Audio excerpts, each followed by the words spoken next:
So John, please proceed. All right. So if you share your screen, you can. Yeah, just a second here. I want to make sure I'm doing this in a way that I can follow it too.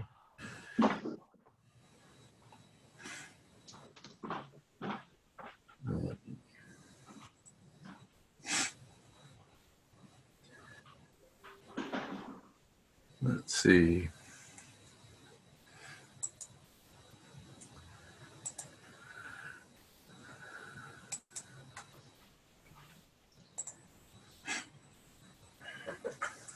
Everybody see that? Yes. Yes. All right. Now the only thing I got to get back to is my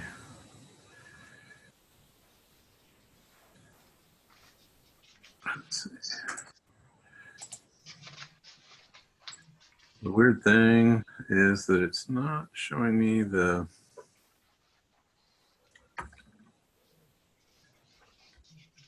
screen that I want to see. Yeah, I'll just go through it this way. Okay. Well, pleasure seeing you. Some of you anyway. I don't see everybody on the screen, so pleasure seeing you. Sorry, Patty was had intended on being here, and yet she had summer plans as well, so she's not here. Just know that we've hired Patty recently to take on topics specific to drinking water.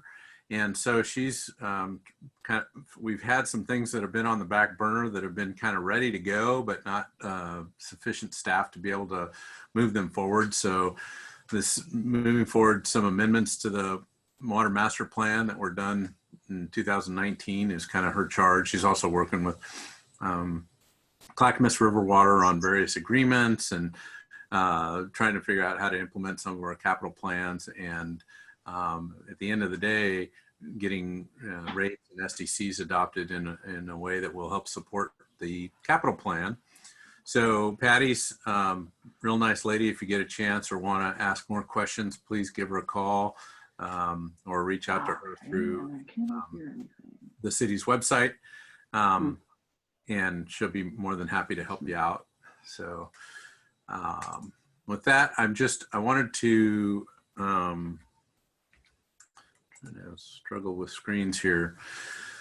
All right, so just want to go through the agenda real quickly. We're just really talking mostly about water service. Some of this some of you may have seen before. We did the actual master plan work and update work in 2018 and 2019. So my recollect is this has been in front of the CIC before, but for a variety of reasons, it hasn't necessarily been adopted.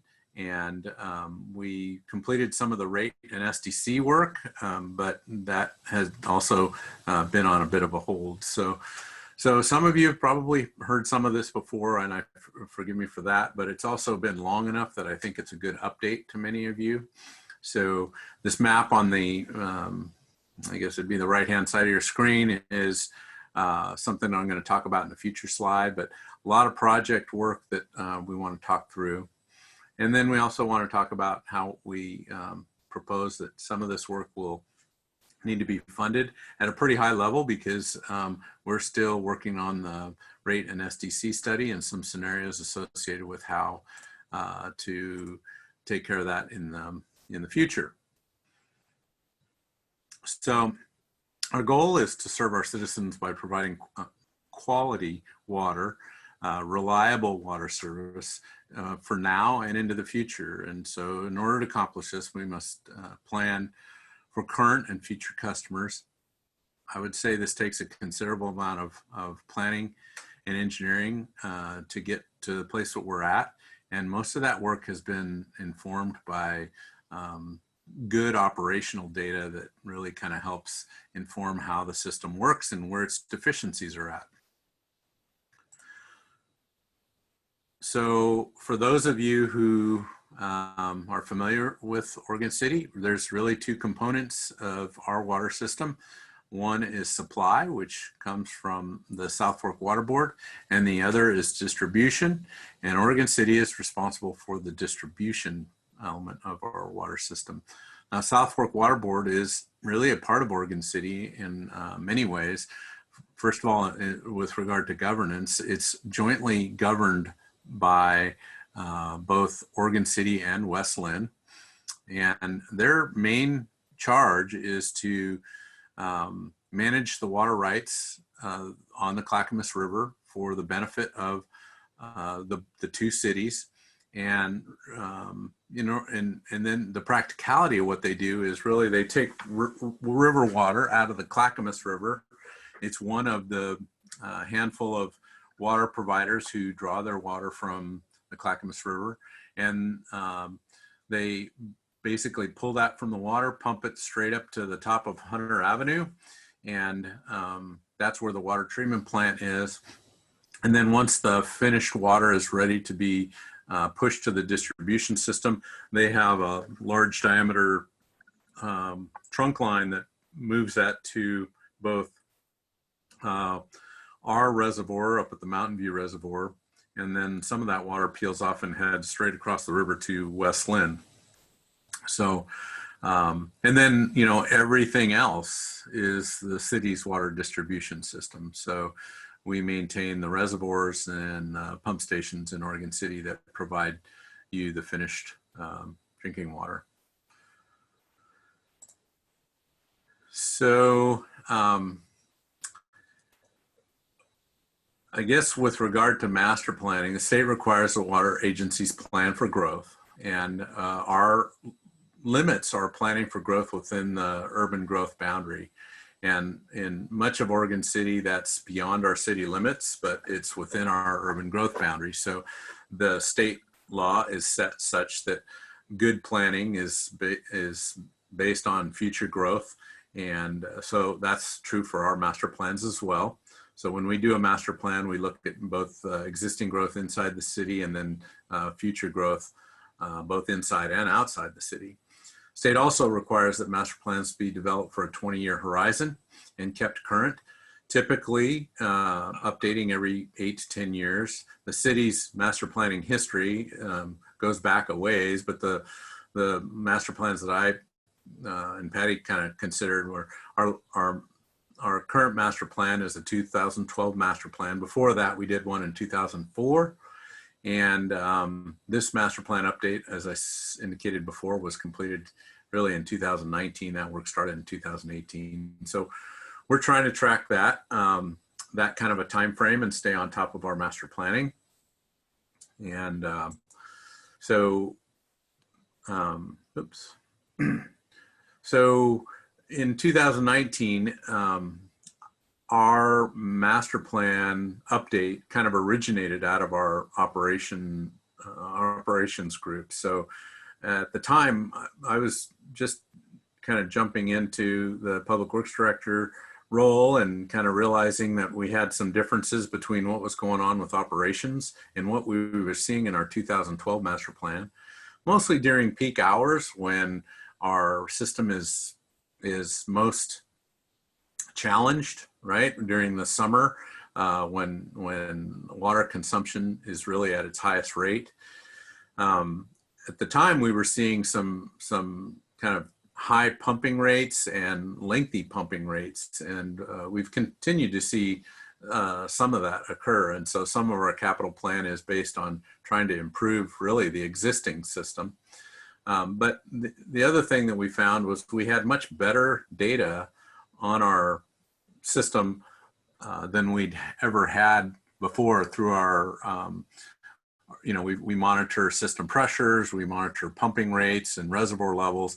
And in 2012, we had some of that data, but we didn't have good history of that data, and we didn't have as much data as we have now. So it's the hydraulic modeling that we did in 2018 and 19 was much more informed by the reality of what was going on in the city's distribution system. The other thing that the 2012 plan didn't focus on that we noticed was it doesn't focus much on the capital maintenance needs. And we were pretty keen to the fact that we wanted to make sure that we were, our rate for one, considered the ongoing maintenance needs of the system. And then we saw several kind of projects in that 2012 plan that really we questioned a bit, and I think it was when we questioned it originally, the more we kind of applied the new data that we had to pretty much an updated water model, we found that there were some differences between what was suggested for improvements in 2012 to what we're suggesting for improvements now. So the big deliverable on this is this updated capital improvement plan. So the capital maintenance projects that we've kind of highlighted now talk a lot about reservoir maintenance, painting. I know sometimes you look at those tanks and they look like they'd be pretty simple to paint. Just take a lot of it. The reality of it is the material that they use to coat those nowadays is much higher standard than it ever was before. And that's true both inside and outside of the tank. So today's standards by which we update some of these elevated tanks is quite high and quite expensive. So making sure that the capital plan reflected those costs was one of the things that we wanted to update. We've got a couple of these standpipes like this that are steel tanks. They're limited in their ability to withstand a seismic load. So we wanted to make sure we had projects in the capital plan that dealt with seismic concerns. And should we have a seismic event, we want to make sure that those reservoirs, to the degree that they can, stay standing and holding the water in them. We've got in Oregon City, we've got a lot of elevation change. So our distribution system has a variety of what we call pressure, or PRVs, pressure regulating valves. And a lot of those are quite old. We rebuild them and maintain them, but just access to them sometimes is challenged by small vaults that really aren't OSHA compliant for access. So, and they're just old and outdated. So looking at each one of those individually, the operations staff, as well as the engineering staff and the consultant team, really put a lot of focus on those kind of facilities. And then we've always had a pretty long capital list as it related to replacement of old pipes. So we definitely need system capacity, which occurs through transmission lines, both for new development, but also for existing development. We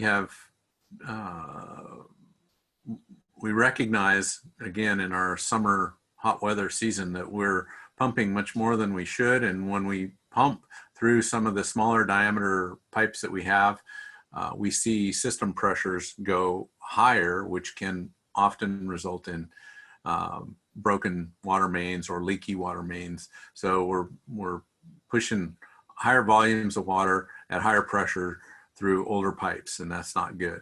So we definitely need some new transmission mains. One of the big projects is in Molalla Avenue. There's a pipeline in Molalla Avenue that we're including in that project that's going to go the entire length of the project, which will help resolve a pretty big capacity problem that we have there. Whether it's for fire flow in an emergency or simply to help avoid stagnant water in the system, we tend to design our distribution system such that it loops and circulates that water throughout the system.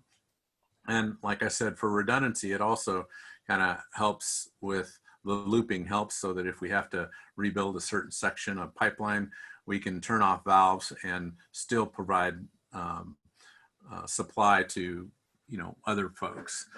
And so that's definitely true for pipelines. It's also true for pumping and reservoir storage. If you need to coat the inside of a reservoir, the only way you can do that is if you empty that reservoir for a period of time while they're doing that work. And we try to stage that in a time that we don't have high volumes, but the more redundancy we have in the system, the better it is and the easier it is for us to deal with that. And sometimes that requires agreements with neighboring agencies like West Lynn or Clackamas River Water. So system redundancy is another kind of concern and need.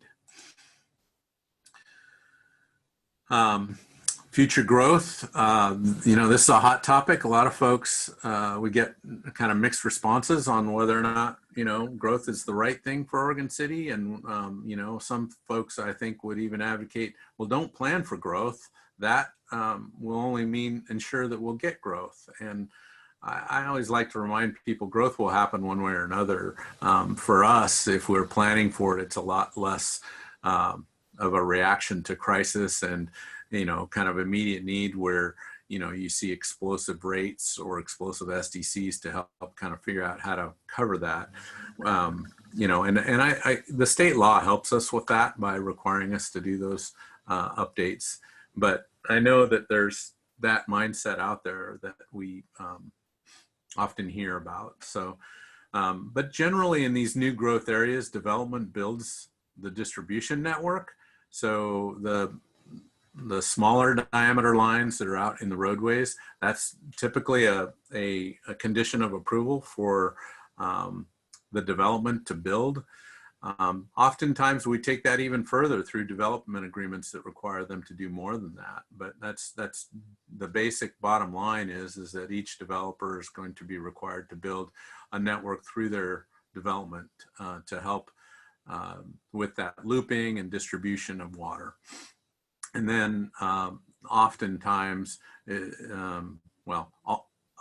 for years, the city's had what we call system development charges that the developer also pays, that help pay for more of the transmission mains, the pump stations, and the large reservoirs. So I think it's important for you folks to know that development, for the most part, covers its share and then some. And yet it's, you know, it's always a challenge. We do these master plan updates 8 to 10 years for a reason, because usually there's a fair amount of cost change over that period of time. And so looking at a new capital program and looking at the latest pricing index, that's when we typically update those rates and SDCs. And usually we're behind. By the time we get to year 8 or year 10, we look at the what we adopted years prior, and we realize, well, we really need to make a significant update because the cost of building this infrastructure is not going down. And so that's another reason why it's important to do master plan updates. So there's a lot of detail. This is our overall water system throughout the city and throughout really the urban growth boundary. So the kind of the black dotted line that is shown, I don't know, does my cursor show up on your screen? Do you see that? Anybody? I think it does. Yeah, I can see it. Okay, thank you. So, you know, we've got reservoirs over here. We've got not right there. That's the treatment plant there. This is pretty much our distribution system throughout town. The red lines represent new projects in our capital plan. Most of it is associated with new development. So those projects that are associated with new development that don't really have any benefit to existing customers, we would allocate almost 100% of those projects to new development, which would mean it shows up as 100% paid through an SDC. Some of the other areas where we're in town, where we're seeing challenges associated with moving water through our existing system, those would be more likely a rate-funded project. So, you know, a lot of what's in red here is this is the South End concept plan, this is the Beaver Creek concept plan, and this is the Park Place concept plan. So I think you know, when we do a master plan update, again, we typically see a rate increase, and, you know, people assume that that's related to all the projects on the list, but in reality, most of that is funded through SDCs. So anyway, lots of projects. Many of them would get built at the time of development. Some of this work that's right in the heart of Oregon City, we'd like to pair with other projects like the Malala Avenue Streetscape project. That's one of the reasons why we're doing that, why we've added that one now.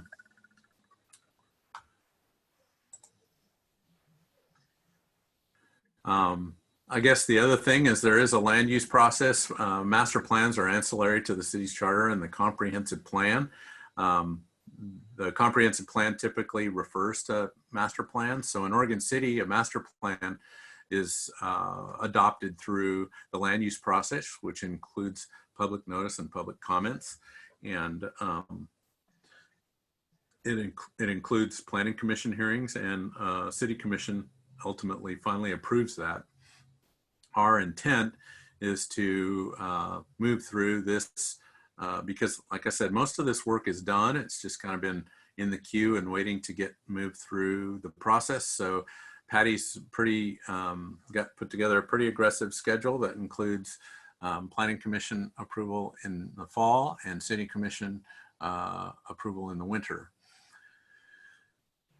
And there's lots of kind of deadlines in between that, but we're just really now kind of trying to remind folks about master planning and remind folks about our water master planning.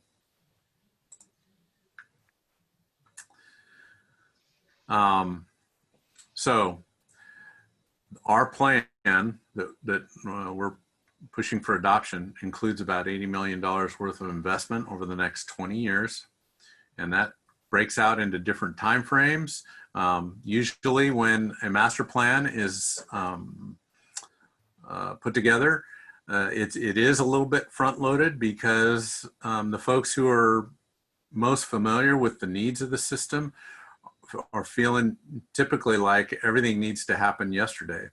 And so we tend to see that first 5 years being pretty heavy in terms of capital costs. And I wouldn't say that that's inaccurate.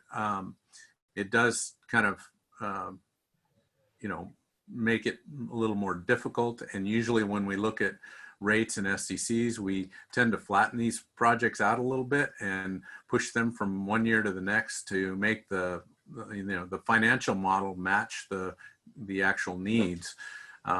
But I would say that this $34 million worth of projects in year 0 to 5, it would be really great if we could, you know, take care of those, because they are pretty immediate needs, and the operations folks who maintain those are kind of clamoring to see more investment in the water system.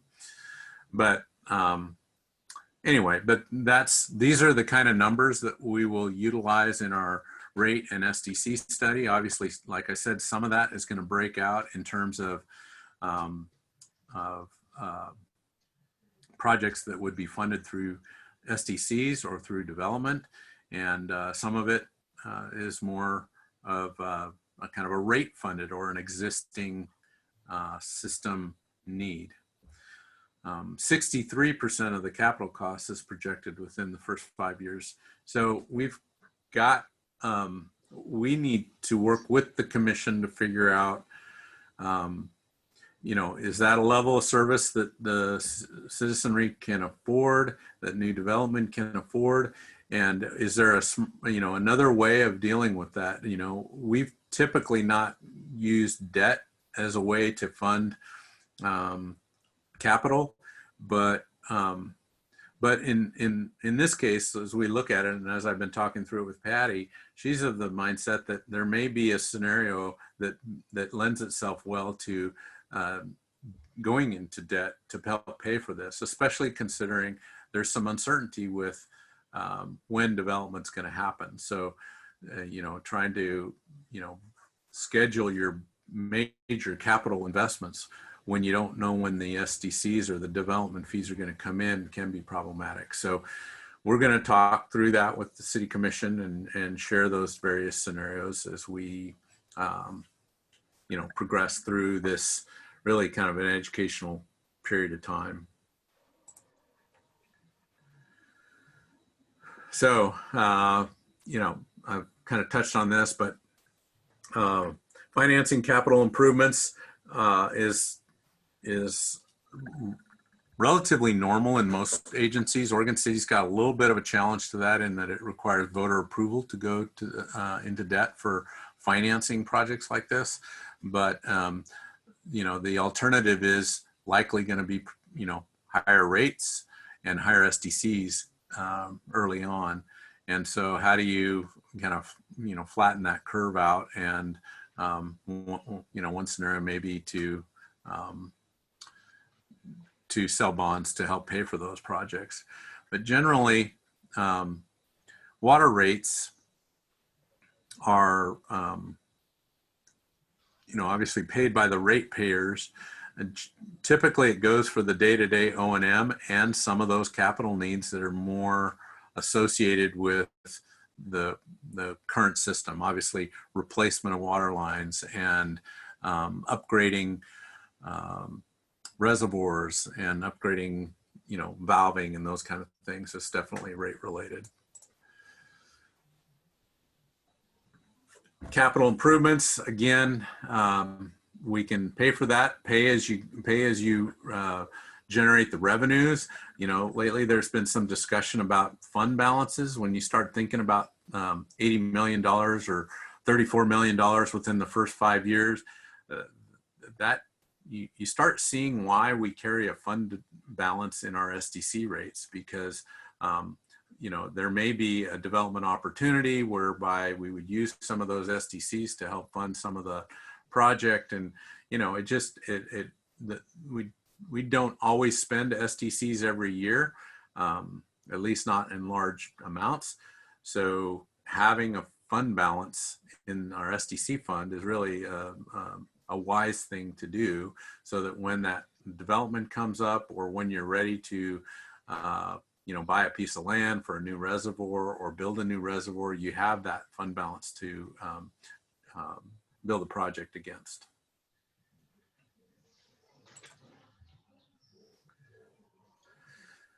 So again, I keep setting the tone for where I think we're headed with kind of some of these funding questions, but we definitely know one of the things that you may remember is in Oregon City, our rates are limited to 3% growth per year. And we've been doing those rate increases pretty regularly. But even as we look at those kind of rate increases, when we compare that to some of our capital needs, we recognize that that's really that charter limitation at 3% pretty quickly becomes a problem for us. And so trying to find solutions to what that might look like, that's what the rate and SDC study will help inform. And, again, that's not too far down the road.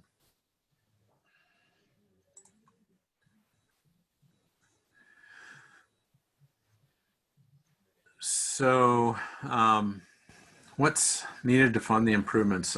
Again, we're planning to talk more about that.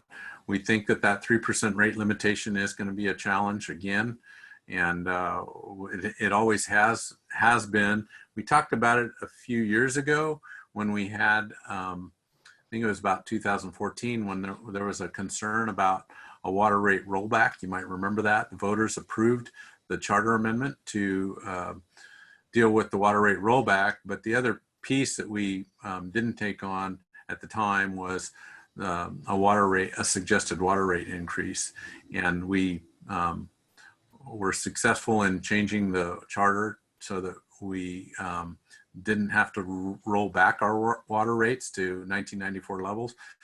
But in doing that, I think the wise decision was to let's hold off on water rate updates.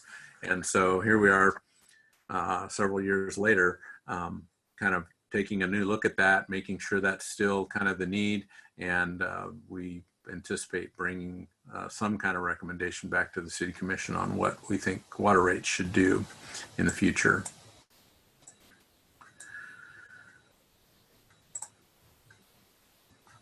So we are, I think that this is our first opportunity with outreach on this. We've planning to bring this forward through the land use process and really give the city commission more information in reasonable doses, so that it's understood and we have plenty of time to talk through what concerns they may have and what the community may have. But this is kind of the initiation of that. So we appreciate your time, and I'm here to answer whatever questions I can. I have a question for you, John. It's Amy. So do you think that, I mean, I realize this is really bad timing with the current economic situation we're in right now. Do you foresee that this is really the time to be able to go out and ask for a rate increase? That's a super good question, Amy. I don't know when the right time is to ask for a rate increase. I also suspect that now is a challenging time to ask for rate increases. So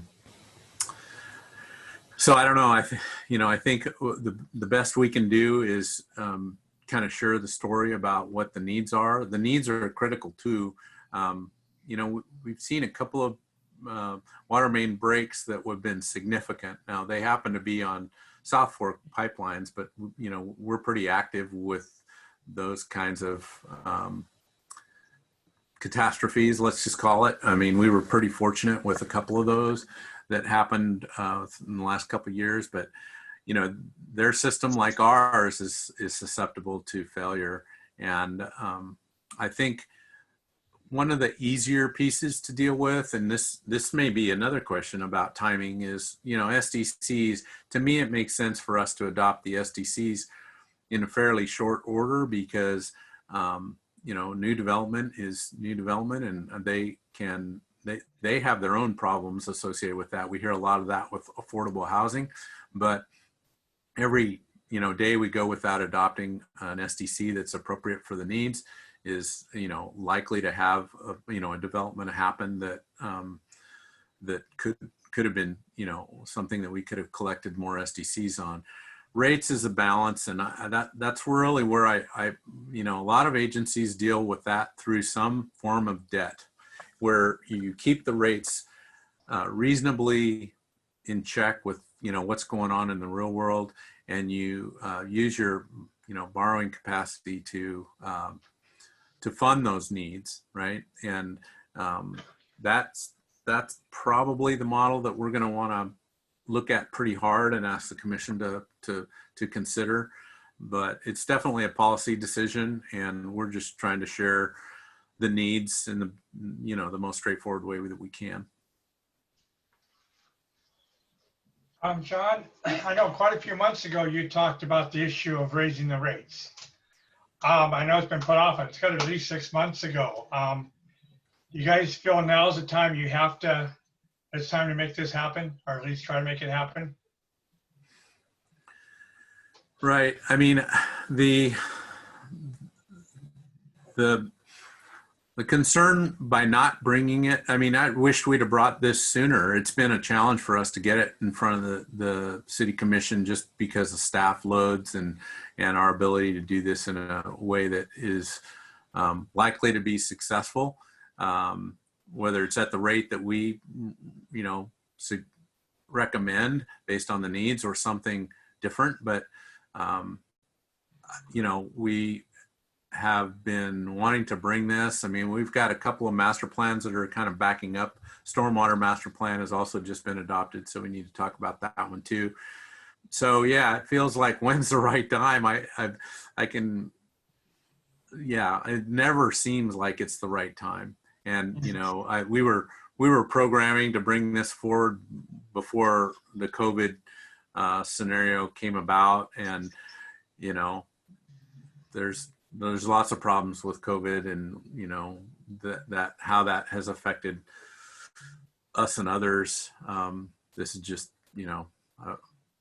is it poor timing? Maybe. I just don't know when the timing is ever right. Yeah. Would have been easier beforehand, yeah. Well, if there's no more questions, I mean, there's going to be lots of opportunities on this one, and we're always available and willing to talk to folks. So if you'd like us to do something, more specific to your neighborhood as we move through the, process, we're definitely interested in, the Oregon City Water Roadshow. So feel free to let us know. We'll get, hopefully Patty or I can attend something to share that. That's funny, a road show. That's great, John. Thanks, John. Can you unshare your screen so Josh can share it? Oh, I think so. Let's see. The pressure's on. Yeah, I'm trying to. I've got too many screens here. That's my challenge.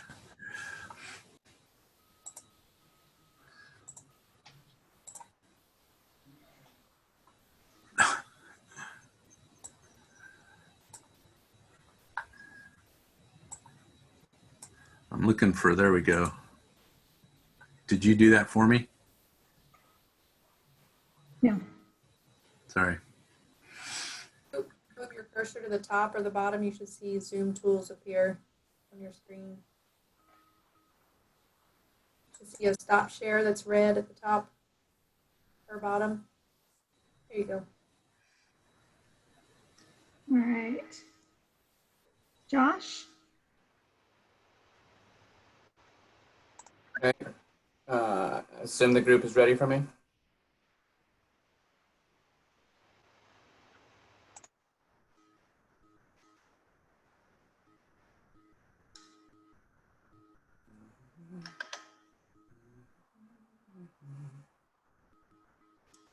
Okay.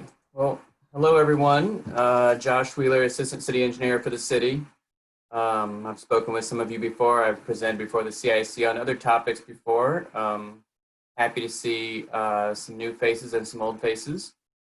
Tonight, I'm going to talk about a urbanization study, which is a kind of a fancy term for a corridor study in the Park Place neighborhood. And I'll tell you what all that means here in a minute. And it's for a grant program called Transportation Growth Management. And we're looking for your support tonight. So what is a TGM grant, or Transportation Growth Management? It's a state program administered by the Oregon Department of Transportation. It funds things like transportation system plans, or TSPs, as well as their updates. It also funds things like corridor plans and other transportation planning efforts. This money is specifically for transportation planning. The types of things it could be used for, which are studies that we've done in the past that may or may not have been funded this way, is our TSP.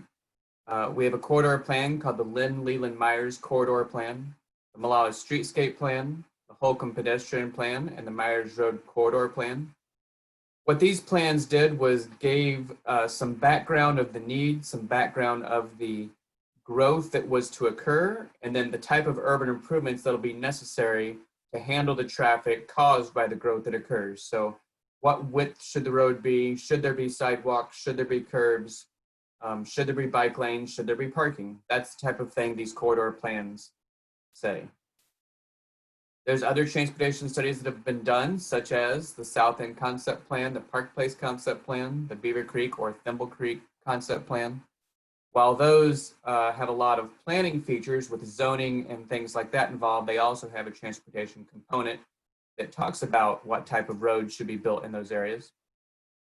And then the Beaver Creek Road Access Management Plan was all about limiting the access to Beaver Creek so that it reduces the amount of accidents that could occur with the amount of access from properties. And then the McLaughlin Boulevard Enhancement Plan, which was all about trying to get 99E and McLaughlin Boulevard in a way that is safer as well as bike and pedestrian friendly. How do we use these plans? They're referenced on a daily basis during the land use process for private development. Whenever private development happens in any of the concept plans, in any of the corridors that we have plans for, staff looks at those and determines what the road build out should be. So if it's a brand new road, what should that new road be? If it's an existing road, how should that existing road be built out to a full urban standard? It also helps us apply for grants for capital projects. However, quite often we do not use these plans for capital projects because the type of funding that we would need is somewhat rare. And we usually don't have the type of funds to be able to do these projects on a regular basis. That's why you see projects such as Malala Avenue and Myers Road that are going on right now. The last time you saw projects like that was some time ago. They do not happen on an annual basis because of the type of funding that those command. But when we did do Myers Road and Malala, they used those corridor plans to determine how to design those roads. So where are we talking about? So we're talking about the Park Place neighborhood, which I'm sure you're all aware is the north side of the city. There's a picture on this slide for those that can see the video. I'll explain it for those that cannot. We're looking at the entire Park Place neighborhood except for the Park Place concept plan area because it already has been determined what the build out of roads should be there. And it does not look at what we call the Sears property. It was owned by the Sears family as well as Holcomb Elementary because those will be brand new roads which will follow the TSP. So what we're only looking at is the really existing infrastructure of Park Place, roads like Swan, Hunter, Ames, Hiram, roads like that to determine how do we build these out over time. We'll be coordinating with existing concept plans as the Park Place concept plan because we want to make sure that we don't build out a road that connects to it 50 feet wide, yet the park concept plan maybe says 60 feet wide. We don't want to have those type of scenarios occur. So we'll doing coordination there. We'll also be coordinating with the Holcomb pedestrian plan and a Safe Routes to Schools grant that we're applying for in the coming weeks to months as well for Holcomb Boulevard.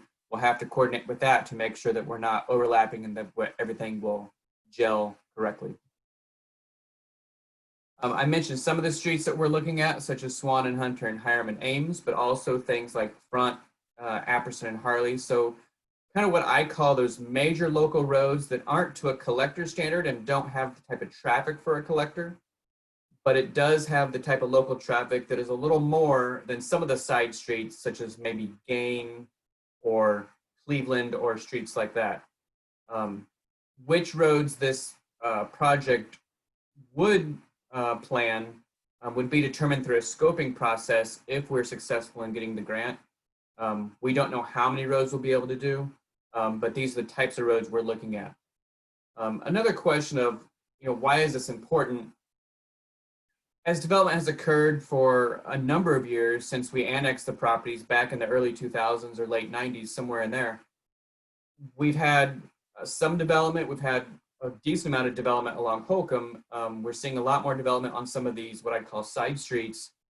And staff struggles very much to apply the TSP on determining how are we supposed to build out these roads over time and how do we deal with existing houses that may be way too close to the right of way if they need to be built out. And all those questions come to mind and provide a large amount of questions. So what this study would do is provide staff with direction on how to build these roads out, the same as things like the Lynn, Leland, Myers corridor plan.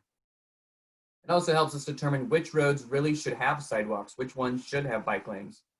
And the way we would do that would be we would work with the Park Place neighborhood during the scoping process to understand which roads they would like to see focused on and which ones they don't want to see focused on so that we can work on the roads that are of most interest to the neighborhood. How much is this going to cost? So the grant program does not provide extremely large amounts of money. All those 5 and 6 figures are nothing to sniff at. But we want to make sure that we're asking for an amount of money that is plausible to potentially get in a grant application. So we're seeking $100,000. We would provide a local match of $50,000. And the good thing about that is we have budgeted for $100,000 in the approved city budget. And so we're seeking to only spend half of that as the local match. And that local match is a little more than what is required by the grant, but we feel this is a way that helps us get points in the grant application to be able to be a better shot at getting the grant. The other thing that gives us a lot of support in the grant and gets us bonus points actually is letters of support. So you are my last presentation, I believe. I've spoken to the Park Place Neighborhood Association, the Transportation Advisory Committee, the Planning Commission, and the City Commission is going to be considering a resolution for this on July 15th. And we actually, there's another one not listed there, the Development Stakeholders Group we've spoken to. I'm actually still working on the school district and Clackamas County Housing Authority to get support letters from them. They're a little more difficult to try and find the right person to talk to and get that, but we're still seeking that. The grant is due on July 31st, so we're going to spend the next 2 to 3 weeks to try and get those as well, because the more letters, the better. So that's the presentation. If you have any questions, I'd love to be able to answer those, but we are seeking your support in the form of a letter that should have been provided to you as a draft in a packet that you were given.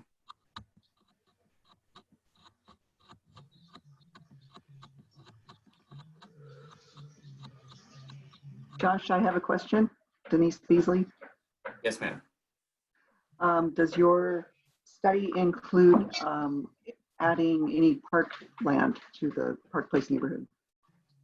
No, so this is purely a corridor study about the transportation system. Okay, thank you. But to answer how you get to that question is, I've overheard, I don't know this 100% for sure, but my understanding is that a Parks Master Plan update is coming in the future, and I'm sure that's where they will tackle that. Great, thanks. Josh, this is Bob. Can you hear me? Yes, Bob. Oh, somehow or another, I got muted out of there in the last 10 minutes of John Lewis's presentation. So anyway, I guess I'm back, thank goodness. Are you looking for a letter from the CIC for a letter of support? Yes, sir. Okay, does anybody else have any other questions? This is Amy. I don't have a question, but I would move to send a letter of support for this grant application. I would second that. I would like to make a statement before that vote takes place. And it's just a formality, I'm sure. But as I stated in the Park Place meeting, I'm getting a little bit tired of watching these plans come and go and nothing ever happening. And to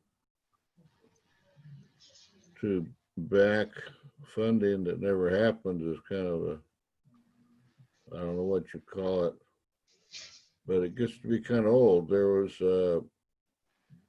in Park Place way back in, I think, 04 or 05, there was a sidewalk plan that was put together, and who knows how much money was spent for some kind of a grant on that, and nothing ever happened. So I'm just expressing my opinion. I hate to see money being spent for grants that don't result in action. Any other comments? Bob, just real quick, I don't want to dispel that because I know it takes time on these corridor plans. We did the Leland, what was it called? Leland Myers Road corridor study. What's that? I don't remember the date on it, but I bet it's probably been 5 years ago. And other than any development that's occurred along there, we haven't been able to implement that, including, you know, the roundabout, which has a fair amount of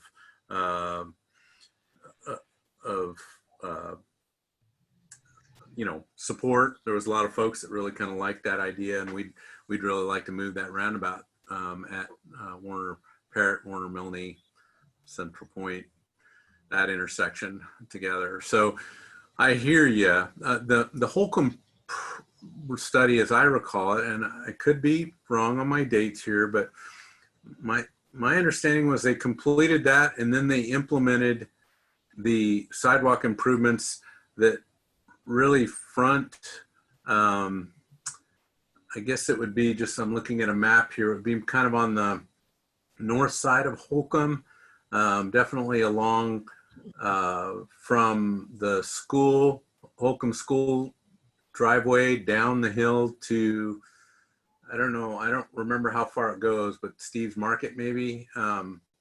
It's the ones that have the decorative lights. I thought all of that was a result and followed that study. And, you know, since then, I think, you know, that Josh, tell me if I'm wrong, but there's that little apartment development that's near Steve's Market. I'm pretty sure we looked at the Holcomb Boulevard plan for their frontage improvements. So I just want to impress upon folks that those studies don't necessarily get lost. They often come with, you know, grand plans that get good community feedback as to what the community wants at the time.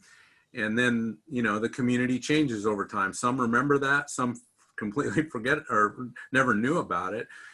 Usually they don't get followed up with a funding strategy.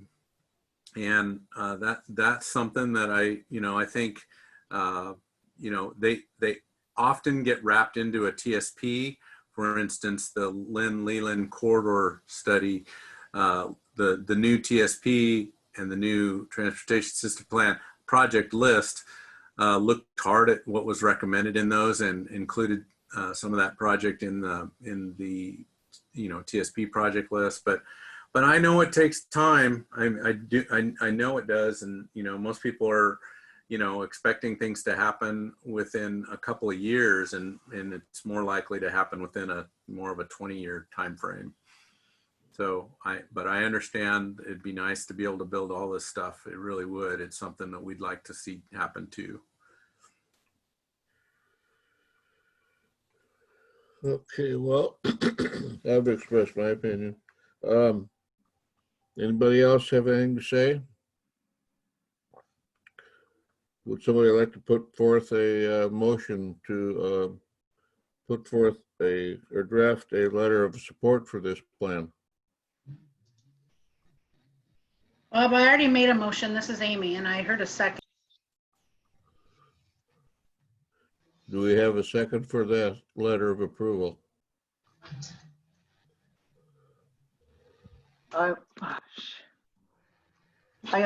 This is Denise Beasley. I second that. Okay, it's been moved and seconded by Dennis or by Denise. And any further discussion? Okay, you'll have to vote by stating your name if you are a voting member of the CIC. So let's see, John, you're a voting member, aren't you? Yes, Okay, so let's start with John and then just go right on around. my vote's yes. This is Amy. I vote yes. This is Steve. I vote yes.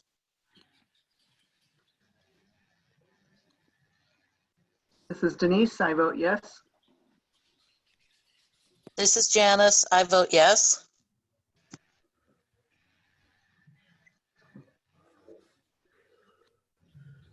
Anybody vote. else out there? I vote yes. Dennis. This is Dennis. Okay, Dennis, thank you. Anybody else? Okay, well, that's well a majority, so the motion passes. And I guess, Christina, would you be the person to draft the letter? It actually is already attached in the agenda, so you can work directly with Josh Wheeler on getting it signed and back to him. Okay. Thank you. Josh, your letter of approval has been approved. So I guess we need to get a letter, get the letter for me to sign. Yep, Josh can get that to you. Okay.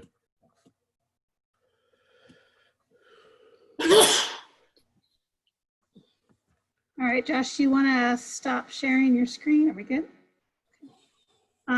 Liz, I see you're on. Do you have a PowerPoint to share, or you just want to share your I just video? wanted to do something super informal. Okay. That's okay. So Bob asked me to, sorry,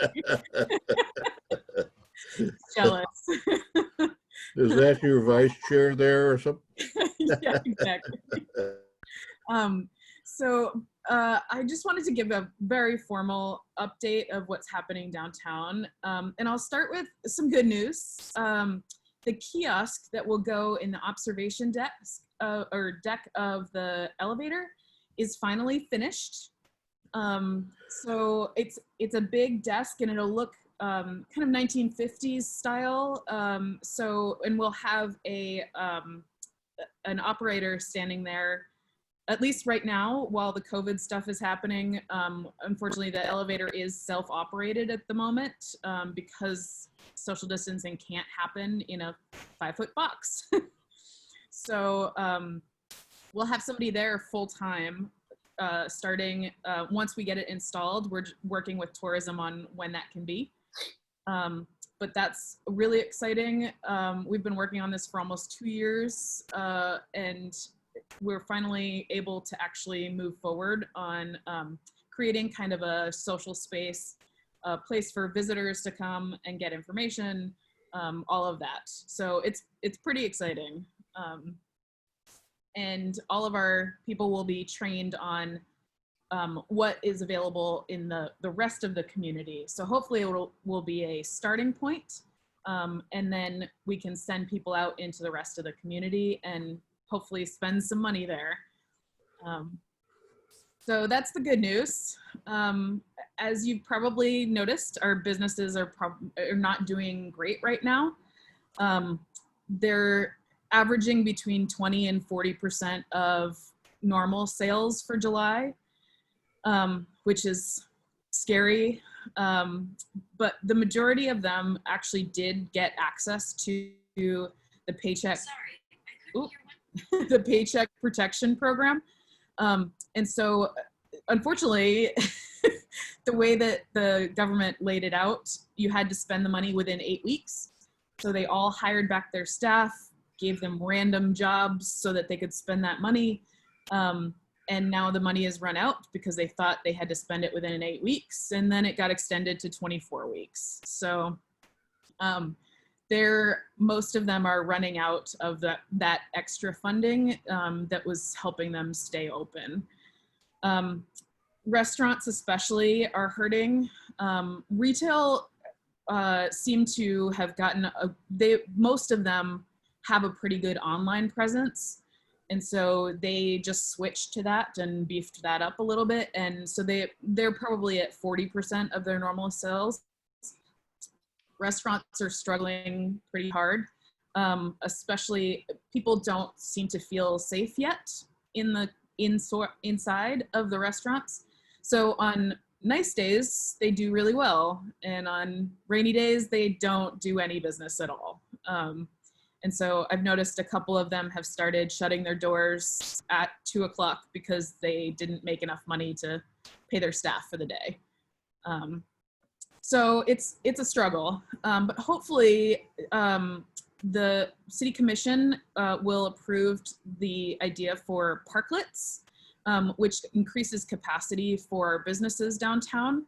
It's basically like having a patio in a parking space outside, so that we can still have ADA accessibility in the downtown area, because we've got pretty narrow sidewalks for a downtown. But the two concerns around that, I think, are safety and parking. And safety is always going to be an issue. We just had, Mi Familia just had a car go through their front window last weekend. So it's always going to be an issue. We have worked with John Lewis and Josh and Laura Turway to really create something that hopefully will mitigate as much of those issues as we possibly can. And so that will go up before commission again on the 15th of July. And that will hopefully allow them to increase their capacity even just a little bit, but it'll also help with that foot traffic issue. Right now, we're probably at 20 to 30% of normal foot traffic in downtown. And we're between 30 and 60% of usage in the parking. So Saturdays and Sundays, we're using a lot more parking, which is good. But weekdays are pretty grim. So we're between 25 and 30% of parking usage. So parking is still free downtown, which is great. And hopefully it will continue until we can kind of beef back up and there's actually a demand for it. But in addition to the parking that we have, we're actually working with the city again to get the shared parking program up and running, which will increase our capacity by 94 parking spaces, I think, 96, somewhere in there. So that is private lot owners have offered to be a part of this pilot program. And nights and weekends, they will turn their private lots into public lots. So for the dinner rush and for weekends, we'll actually have a lot more capacity in parking. And that's just trying to figure out when to get the signs up. So that is up and running right now. I guess that's kind of where I am with the businesses. We've got some vacancies. We had some prior to COVID, and then we've had two businesses shut down because of COVID. And so we've got quite a few vacancies in the downtown right now, which is the first time we've had that in a few years. So I've been calling a lot of different businesses, especially businesses that are not doing well in Portland or have shut down in Portland. Things that I think would make a good fit for Oregon City. No luck yet in anyone saying yes, but hopefully we can get past. I think the political situation in Oregon City has made the news, and so that has put kind of a damper on some of the work that I'm doing. But the businesses all seem very happy to be wanted somewhere. So I think if I keep at it, that eventually we'll get some businesses interested. Our organization has suffered a lot because of this. Almost our entire income comes from events. And so we struggle without having events. We also participated in the Paycheck Protection Program, which keeps our staff good, but some of our programs may end up going. The Clean Team, which is our 20-hour-a-week paid associate who cleans the streets in downtown. That program is in jeopardy at the moment, and the street tree lights, the year-round lit trees, is another one that is kind of in danger of getting cut. We did start a GoFundMe for the street tree lights. So to do about half of them will cost about $15,000. And we've gotten a little bit of interest. We're at about $1,000 raised in a week. So hopefully we can get the word out a little bit more and fund at least half of the trees for now. But yeah, so that's kind of what's happening downtown. Any questions? Liz, the city commission approved some funding to help some of the businesses down there. Do you know if all that money has been spent? So I think it was $200 or 200,000, and I think they spent like 184 maybe on debt relief program, which is great.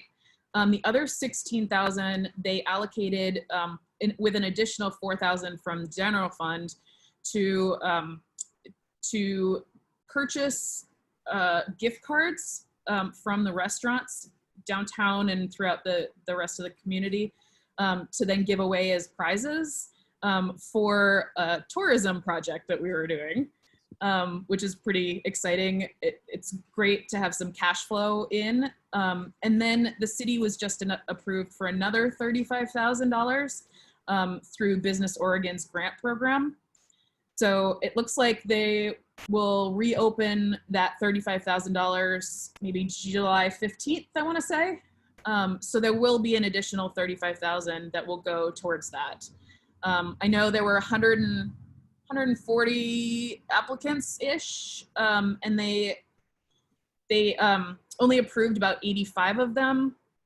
And that was because some of the businesses didn't know that they needed business licenses in town. Some of them didn't know what a profit and loss statement was. So we found out a lot about the health of our businesses by doing that program.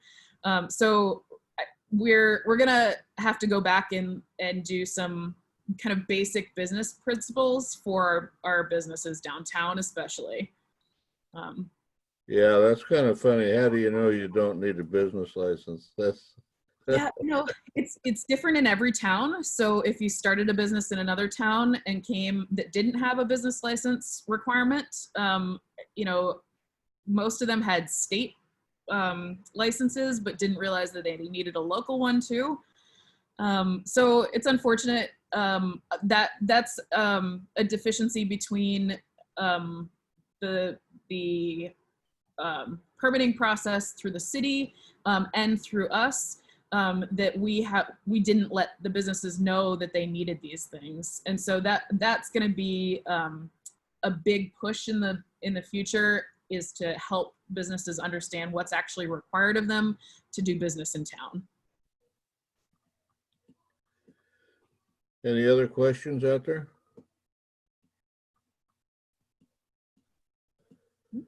Okay, well, this is the first of our quarterly attempts to keep people informed about what's going on downtown, and our other quarterly one in the future will be the chamber, and then of course our quarterly one with John Lewis and Public Works. So I hope this works out. Thank you very much for that information, and we're all hoping that this thing goes away soon and you can survive down there. It's got to be awfully, awfully hard. Yeah, just keep telling your friends to buy local and eat at local restaurants. They're all doing takeout still, so anything you can do to help would be great. Okay, thank you, Liz. I know that the next subject is public comments. I don't know how we'd get any public comments on a Zoom meeting, but if there's anybody out there in the public that would like to join us for comments, please speak up now. I don't have anybody on my list that is not part of the group. Okay, we have approval of minutes. I'm going to read all 3 minutes and ask for approval of all 3 at the same time, but if anybody has any changes. Yeah, Chair Bob, I have one comment I wasn't able to do via email last week. We had our library support staff help do draft minutes for the last 1.5 years for CIC. So we'll be I'll be putting those minutes in a couple bunches every meeting. And I started with their latest. There are some red line questions on some of the minutes in the packet because there was maybe a part of the meeting where someone wasn't speaking loud enough or they weren't quite sure. So I didn't know if anybody got to take a look at the draft meeting minutes about some of the red line questions. And if you'd be able to, if you were at the meeting, be able to answer if you indeed maybe seconded or were the person that spoke. And those meeting minutes are attached to the agenda, and I can scroll through this. Hold on. Getting through this. So can everyone see the meeting minutes here? Mhm. Yeah, I could see a mistake right away. Is that January 6, 2000? 2020, look at that.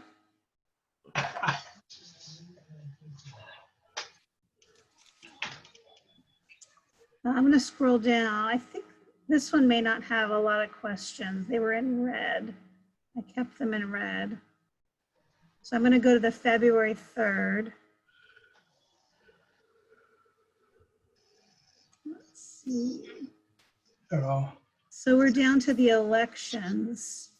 I talked about who nominated and who Oh, no. seconded for the elections. Does anybody remember if they were the nominating person?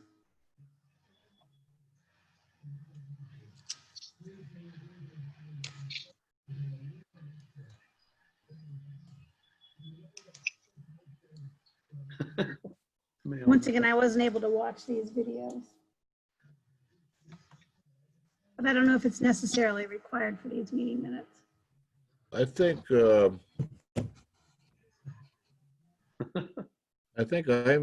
I may have nominated John for vice chair. Okay. that wasn't very smart. Anybody remembering nominating Dennis for chair? Vice chair? This is Steve. I nominated Dennis. Okay. Okay. I'm gonna keep scrolling down. So we're at the March 2nd meeting here. I'm trying to find red comments. So this is about the CIC amendments.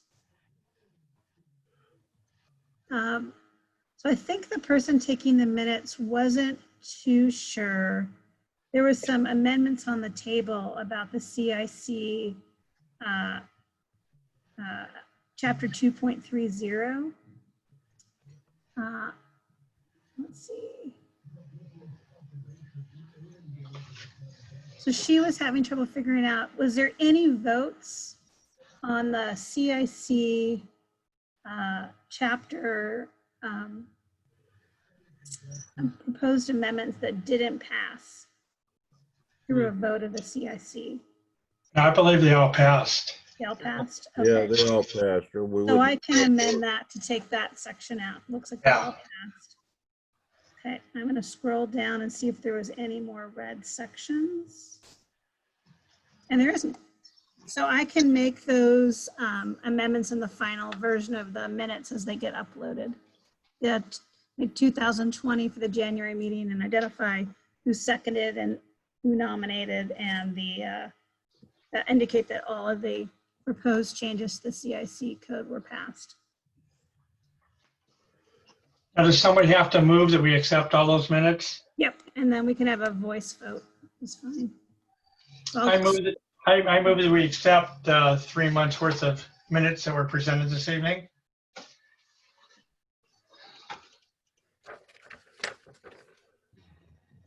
Is there a second? I second. All in favor? Aye. Aye. Any Aye. opposed? Aye. Sorry, any opposed? Any abstain? I abstain. This is Amy. Okay, noted. All right, I will get those approved and up on our website. Thank you all. Okay, our next agenda item is staff liaison updates. Christina? Yeah, I wanted to remind everybody that for anybody you talk to in your neighborhood association that is interested in what's going on with development applications, always tell them to go to the main city website and go to the bottom right-hand corner and click on development applications, and they can find out what the latest and greatest land use notices are. And if they want to sign up to get the weekly email list for any new generated land use notices, they can just go to that subscribe link that I have in my staff liaison memo. Secondly, if you're meeting with a developer with a potential, after they've had a pre-application meeting and you're having your neighborhood meeting and you want to get access to all of the pre-application conference notes, all you need to do is go to the city website and go to the city recorder's page and click on the public request form, and you can just let a recorder know that you're looking for pre-application conference notes, and you just have to put in the address or the pre-application number if you know it, and we will get that to you. It usually takes about a day to forward it to the right city staff. And then, as always, to sign up for a monthly news e-letter, you just have to go to our subscribe section of our website, and we have a nice, it's about a 4 or 5 page monthly newsletter that talks about what's going on in the city, what's happening in the library, what programs are happening, what new projects are being proposed, COVID updates about what city facilities are open. And finally, I know Pete spoke at the last meeting about the Oregon City Comprehensive Plan, and we have our new community vision survey available online. We've had pretty robust response rate so far, so if you've already taken it, thank you. This is really going to help set the scene for our community visioning this next year, which is the first phase of the comprehensive plan. If your neighborhood association has yet to send out this link in any of your email communications, please do. You can steal this straight from my commission report and share it with your neighbor association contact list. Pete Walter is the best day-to-day contact for questions, but I'm also a good contact if people want to know more about our process. And then I have just some general updates about our city facilities. We are now open for public access to our city hall, as well as our community development and public works buildings. Our library is not open yet, but is doing no contact hold pickup service, so you can read more about that. Right now, I can give you some stats for our community development department, because that's where I am. We have kind of an A and B schedule. So half the community development department, that's building and planning, is in the office each week. So 1 week I'm in the office, 1 week I'm at home. Right now we have our normal planning hours, 8:30 to 3:30, and we probably see between 2 and 4 people a day, which is definitely less than we saw on a normal day for planning. Though we're still answering phone calls and lots of emails, and right now we're taking all land use applications in on our online submittal on our website. So that's going really smoothly on our end. Finally, I wanted to show you we just changed over to a new agenda program. So the agenda looks a little bit different than it previously has. And it's a really nice new format. But one thing it does not do is give me the ability to paste all of the neighborhood association meetings into the agenda. It was too many characters to do that. And so from now on, all I'll be able to do is link the neighborhood association meeting link from our neighborhood association page. So if I notice a lot of the neighborhood association pages haven't been updated with your new, if you're still having your meetings or not, if they're COVID, online meetings, who to contact, feel free to send it my way or through Kelsey McNall, either way, and I'll get those uploaded and changed on your neighborhood association websites on the city pages. That's all I have if anybody else has any questions.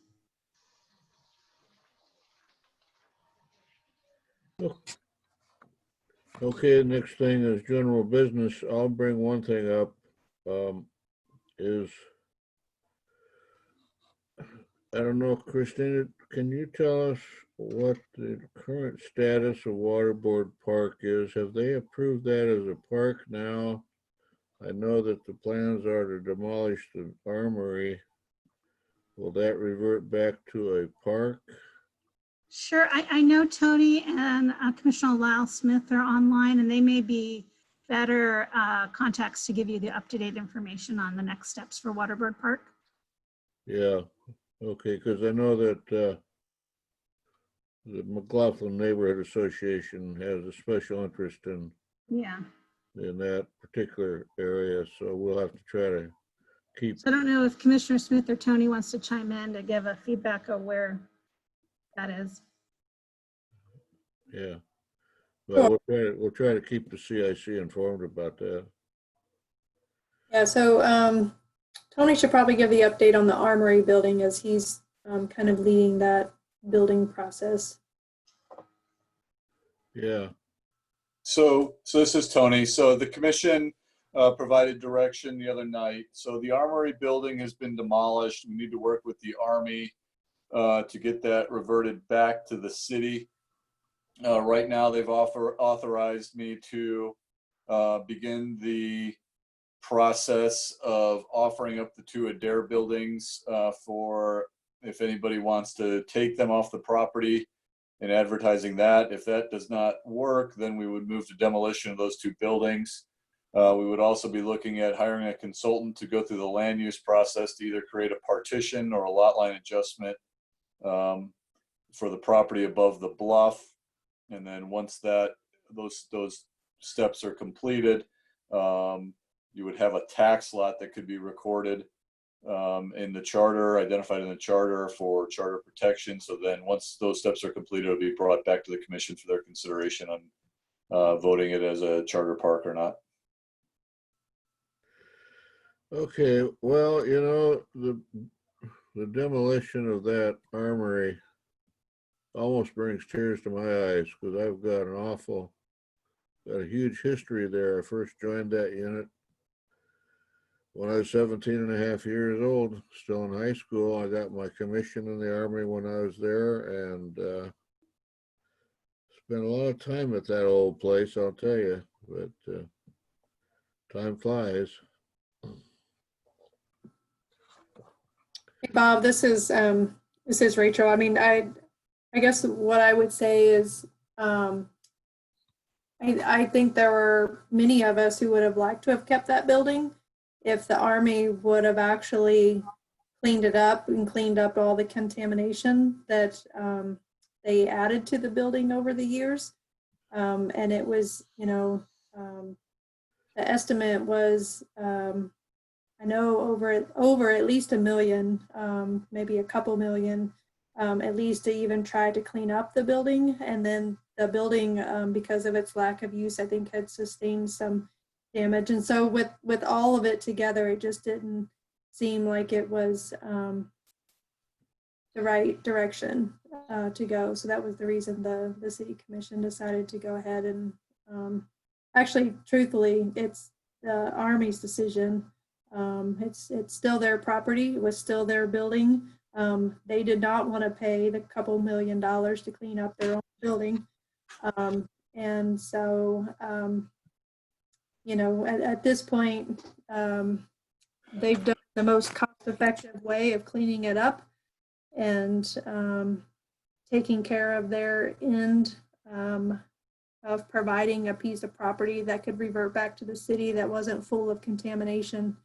And so that's pretty much where we stand now on that. So I understand there's quite a number of people with sentimental attachments to that building, but that's kind of the larger story that was behind the decision. Oh yeah, I completely understand the reasons for it, and there, you know, there's no bitterness. It's just, you know, old memories. I know that we were activated, spent a lot of time in that building in the floods of 1964. I was a brand new second lieutenant. I was so green you wouldn't believe it. So, you know, there's a lot of time spent up there for that. But the last time I was up there, I walked in there, you could just smell the mold. And there was a firing range on one side of the building there. I'm sure lead was an issue also. So, you know, it's not any bitterness on my part. It's just, memories. You know how that goes. Yep. And it is unfortunate. I think regarding the water board park, I think the city commission, I know there are a couple of folks who it's not moving fast enough, but it's going to take a while. There's a number of steps we have to go through in order to get there, in order to do it right. And we want to make sure that we do it right and get it all kind of squared away. So we're working on it. And, city staff and Tony are working on it. And I think the one outstanding piece that hasn't been totally figured out is the public involvement piece. It came up at our last commission meeting about this property. And so I think that's going to be a topic that's going to come back around and come back up. But at this point in time, we're making incremental steps to try to work on that upper yard piece and get it ready for a transition to, I believe, what will become park property. Okay, any other general business out there? Okay, at this time, we'll go to the round table. We'll start with Barclay Hills. Bob, Okay. Oh, sorry. I was just wondering, could Bob update us on the CIC on getting the amendments and our bylaws to the city commission? Where that's at? Okay. Is that all you had? That was what I had. If you could update us, yeah. Okay. That's not Janice. That's somebody else. Oh, That's Linda Basinger. oh, okay, Linda. Okay. So that's all you have for Kanema? Well, that was a question I had for you for kind of like a update. Oh, our bylaws. That was I thought for we were talking about your our bylaws. bylaws, Yeah, the okay, CIC yeah. bylaws, where we're at. We're Yeah, doing we've an got update. through the, on the code, we've got through the first reading. We hope the second reading will be July 15th, I believe. And then Laura is working on trying to get me before the city commission for a presentation on the bylaws. We want to go through a work session with the bylaws because it may take some time. There may be a lot more detail then. And then after we get it through the work session, then we can go forward to getting it before a city commission meeting for approval for the first and second readings. Okay. So that's where we are with that. Hey, Bob, this is Rachel. Can I make a quick comment? Yes, please do. So I just want to let everybody know the public comment that we've received so far about the changes to the CIC. The main comments are about the voting. So if you didn't watch the city commission meeting, we had one public comment about having 2 neighborhood association members be able to vote. That comment has also since come in as additional written public comment for the second reading for the commission to consider on the 15th. So I just want to be transparent and let you guys all know the public comment that was received on that piece.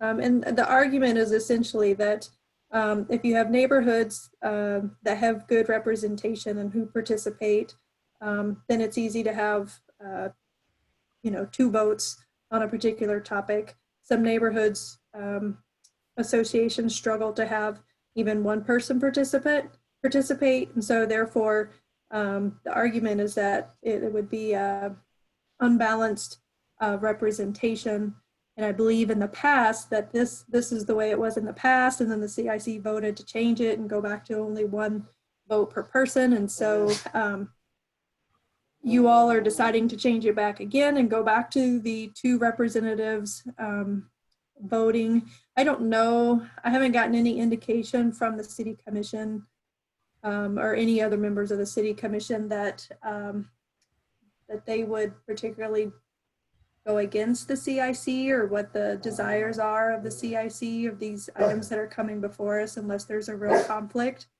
And so anyway, I just wanted to let you all know that we did receive public comment on that.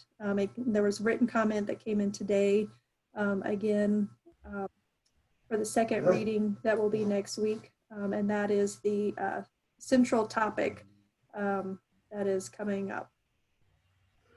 Okay, well, I'd like to make one correction. There was that, as I stated in the meeting the other night, question of 2 votes per neighborhood had been brought up in the past 3 different times, and it had been approved by the membership of the CIC for 2 votes per member. The vote was never brought up to have only 1 vote. That was a decision by the city when they changed the CIC. So that just so that's understood. So anyway, it's good it'll be brought up then. That's good. Good. Hey, this is Amy. I will definitely read that. I had not seen that comment. It'll be interesting to see who it came from, but I just want to second what Bob said, that, and especially as I'm one of those neighborhoods that only has 1 vote, and it doesn't really matter. And we've always wanted 2 votes or as many as we are able. So if the commission has questions about that, that's why the CIC is going back to 2, is because that's what we've always wanted. Well, I think it's definitely good to hear. I will actually miss the July 15th meeting, so I'm happy to provide the other city commissioners some written comments in preparation for that meeting, since I'll be out of town. But like I said, I just want to be transparent. It will be added to the public comment and to the agenda item in case you all are interested in reading it. But like I said, the only things that the city commission has either changed from your red line versions or when we felt like there was a conflict between city manager responsibilities, or like, you know, and they were all things that we had discussed during the CIC meeting. So probably no surprises there, but this one was the one topic that it has come up. And but like I said, I don't know if the city commission will take a stance against it. And the reason I say that is because this is one of those items where you guys are governing yourself. And so therefore I support, this is how you want to govern yourself. It doesn't have any negative impact on the city or the city staff or anything like that. Then I'm going to, in general support how you want to govern yourself, if at all possible. So this isn't something that I would overturn. I'm just letting you know.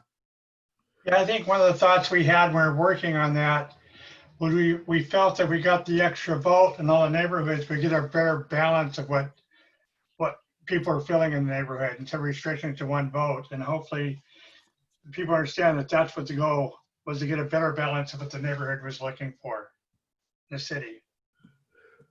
And also better participation in the Better CIC meetings too. Exactly. Yeah, I mean, hopefully it incentivizes all of the neighborhoods to have 2 participants, right? I mean, that's the positive view, that's the positive, and hopefully it turns out that way, and it works well for the group.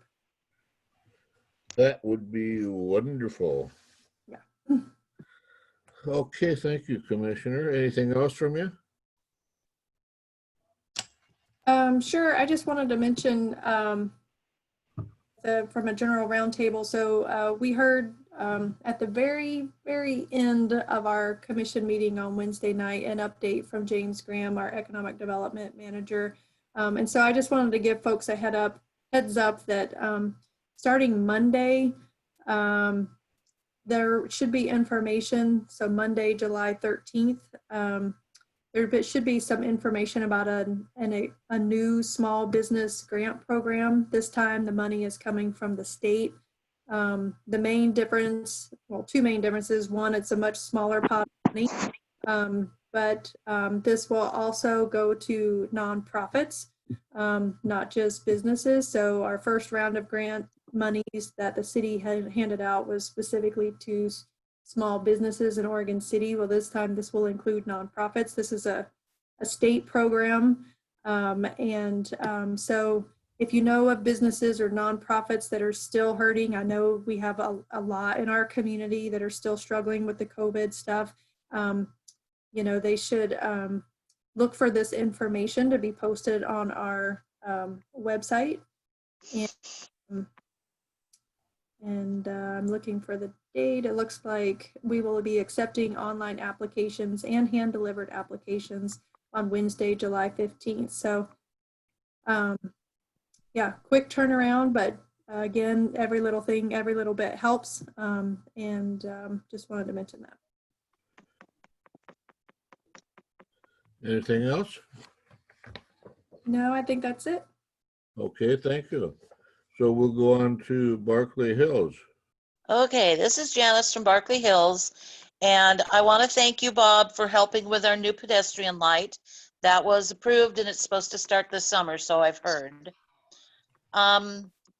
We are going to talk about Waterboard Park because part of that area is in our neighborhood. I guess Aaron and Carla really want to know what's going on there. We're also going to have a meeting, an open discussion on current neighborhood concerns, and it'll be on Jitsi Meet mobile app, something like that. I don't know if I can get that, but they're going to do it anyway. And we haven't had much going on because of not being able to meet and nobody coming to our meeting, our call-in meetings. So that's about all I can say. Thank you. Thank you, Janice. Kanema.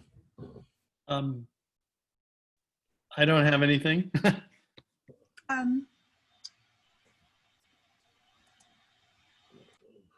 Caulfield. Okay, like others, we haven't been doing much. We have a meeting scheduled for then September. We're kind of hoping that we can actually have a small meeting and get something going on. The new park between Glen Oak and the Myers Road is going in, a lot of work going on there. So for my walk areas, I see a lot of what's happening there, but it's going in full force. Myers Road extension is have a lot going on there again as part of our walk area. Trying to get some of these projects done would be fantastic. It's looking really good. And again, we're just hoping to meet again someday. Okay, Daphne Lane.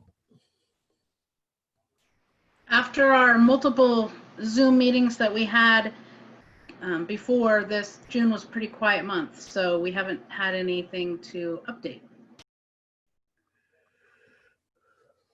McLaughlin.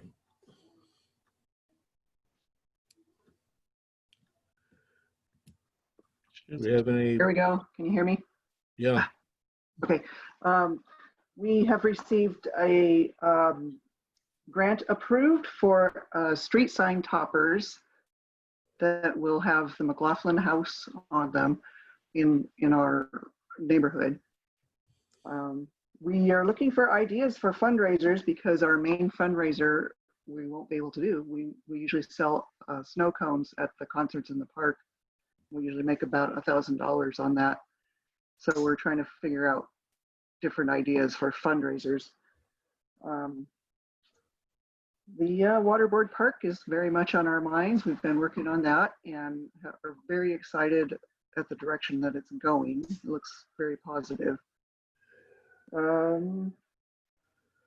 We are just meeting via Zoom, only the steering committee.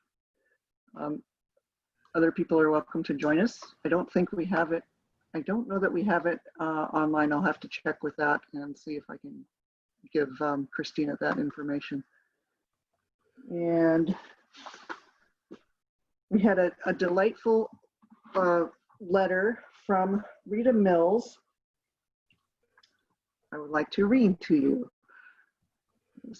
She says, I sent an email to Denise McGriff asking her if she knew of any young persons unable to find a job right now. I needed many dandelions and blackberry bushes that had taken over, removed from a corner of my backyard. Following is the delightful in-person response I received. Well, these 3 teenagers, Josh Habre, Wendy Marshall, and Denise McGriff, appeared to do the task. Did they ever? They brought all of their own garden yard care tools. They totally removed takeover sweet peas, wild blackberry bushes, and plentiful other weeds by the roots. They expanded their work area to include the edges of the entire backyard. Josh's pickup was totally filled and necessitated a trip to the landfill, plus my yard debris container was also packed full. What wonderful friends, neighbors, aka Neighborhood Association. It is almost not possible to adequately express my thank you and say how grateful I am, but indeed, how grateful I am, Rita. So that was my Boy, that's wonderful. positive, That's great. positive letter for you today. Yeah, that's wonderful. Wow. Yeah. Maybe I ought to get them for my yard. Yeah, those teenagers. Yeah, I think we can all do that, or have that kind of help. Yeah, well, that's all I have. Okay, Park Place.